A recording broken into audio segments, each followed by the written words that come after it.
La siguiente es una entrevista exclusiva a una valiente criminóloga colombiana que conoce secretos nunca antes contados del asesinado candidato a la presidencia de Ecuador, Fernando Villavicencio, y habla de los posibles nexos con el crimen y la política en nuestro país. Claudia Milena Garzón fue designada por decreto por el mismo presidente Lasso, ecuatoriano, como comisionada de paz, y su misión era pacificar la violencia en las cárceles del vecino país, donde conoció incluso, estuvo cara a cara con Fito, quien se adjudicó y atribuyó la muerte y asesinato de Fernando Villavicencio.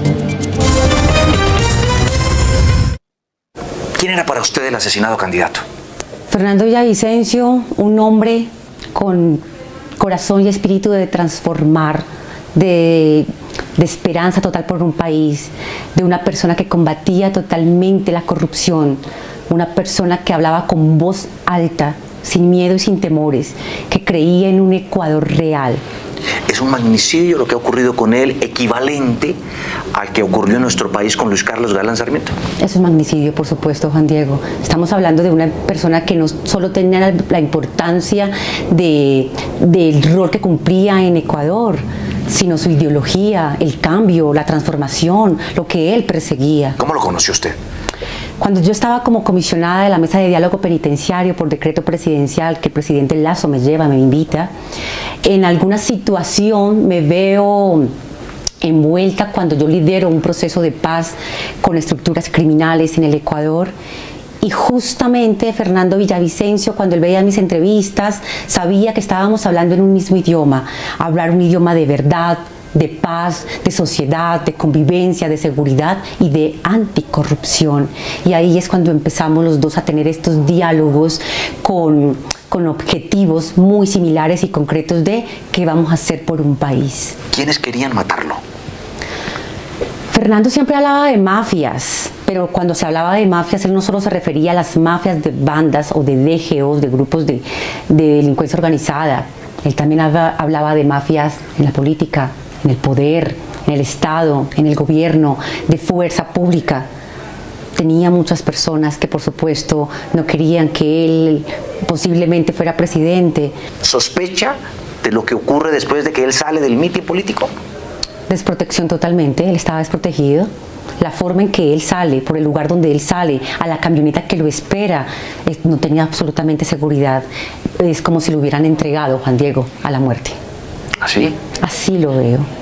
¿Él tenía carro blindado? Él tenía carro blindado, pero tenía un esquema de seguridad. No era blindado tampoco. ¿Cuándo fue la última vez que usted habló con él? Tal vez hace una semana estuvimos en una conversación. Siempre hablamos de un tema de paz. ¿Por teléfono? Por teléfono. Oh, wow. Siempre hablamos por un tema de paz, siempre hablamos por un tema de esperanza. Fui comisionada de paz y él creyó profundamente en que sí era posible humanizar, porque siempre me muevo por el tema de humanizar. ¿Y le expresó algún temor por su vida en ese momento, hace una semana que dice habló con él? Fernando era un hombre valiente, que a pesar de miedos y temores, porque trabajar en un país donde la corrupción es tan fuerte, da miedo, Juan Diego, porque también lo viví. Pero era un hombre que, con voz alta, cuando te lo repito, es un hombre que sabía que podía pasar esto, pero aún así, su pueblo, su país era prioridad. ¿Usted conoció cara a cara a el considerado Pablo Escobar ecuatoriano, a Fito? Por supuesto, nosotros hicimos también existen unos videos, el acercamiento que tuvimos, los diálogos diarios con ellos para trabajar en ese proceso de paz. Hablar con ellos de saber qué piensan de la paz, pero también descubrir que con alias Fito, alias JR y las otras personas que pertenecen a otras estructuras, saber cada vez conocer que el crimen organizado no se fortalece solo. ¿Qué quiere decir con eso? Es decir, había abierta y claramente complicidad de las autoridades y del gobierno ecuatoriano. El crimen organizado se fortalece cuando existen vínculos de Estado, de gobierno y de personas que pertenecen a fuerzas, a policía, por ejemplo, en este caso, por supuesto. Es decir, ¿este es un narcoestado, Ecuador, tal como usted me lo está describiendo? Cuando hablamos de corrupción, donde se permea solo la corrupción, la maldad, donde la guerra, la violencia y la sangre es un negocio para otros, ¿cómo lo podemos llamar, Juan Diego? ¿Y cuál es el combustible detrás de todo esto? ¿Y cuál es el motor que mueve esta mafia que usted describe? Acá estamos hablando, es una guerra de poderes. Acá tenemos más o menos 8 o 9 grupos de crimen organizado. Y justamente es el poder, y para que ese poder también tengan rentas criminales deben tener vínculos. Los vínculos están con algunos miembros, como hablábamos con Fernando. Hay que depurar instituciones, no se puede tampoco generalizar, porque conocí gente muy buena del gobierno, de la policía, pero también los que hacen parte de las mafias las están fortaleciendo. Necesitamos depurar. ¿Y el presidente Lasso sabe eso que usted me está contando? Por supuesto. El presidente Guillermo Lasso le entregamos un documento para decirle esto hay que hacer. Hablé con él, él sabía muy bien que muchas personas estaban ahí permeadas de corrupción, pero a veces ¿qué no pasó? quieren hacer. ¿Qué le dijo cuando usted le informaba eso? Una colombiana, mujer, diciéndole la verdad. Muchas personas sabían que un país tembló por ello.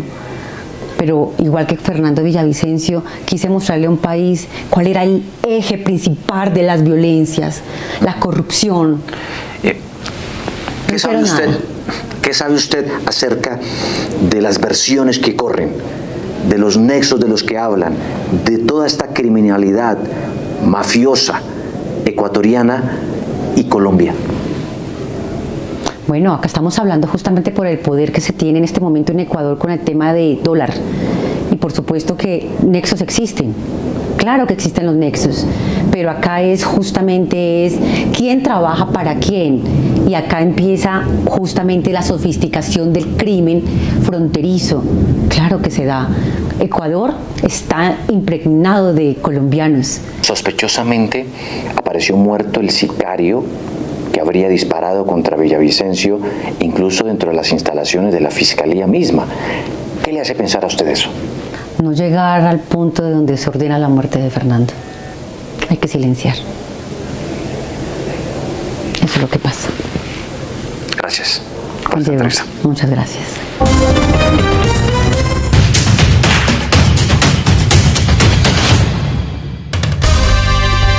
Telenorte 24, la televisión de Ecuador se ve en todas partes.